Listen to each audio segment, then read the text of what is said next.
Hello friends, আমি Soham travel ডেজে তোমাদের সবাইকে স্বাগত জানাই। আজকে আমি যাচ্ছি খড়দাতে আমার একটা বন্ধুর সাথে। হ্যাঁ, সামনে যাকে দেখতে পাচ্ছ ওই আমার বন্ধু। আমরা যাচ্ছি এখন ঘুড়ি কিনতে খড়দায়।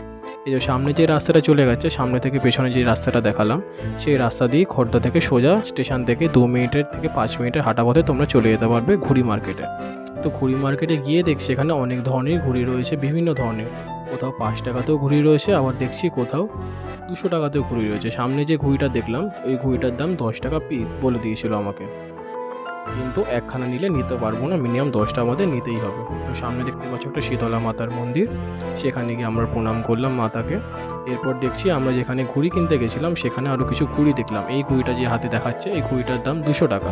বলছে নাকি অনেক হাওয়াতে এবং অনেক কুড়িতলা মতো বিল্ডিং থেকে এই ঘুড়িগুলো ওড়াতে হবে। আর সামনে যে তিরঙ্গা ঘুড়িগুলো দেখছি ওই ঘুড়িটাও আমি কিনেছি। এই ঘুড়িটা আমার খুব পছন্দ ছিল বলে লিটারেলি আমি এই ঘুড়িটা কিনলাম।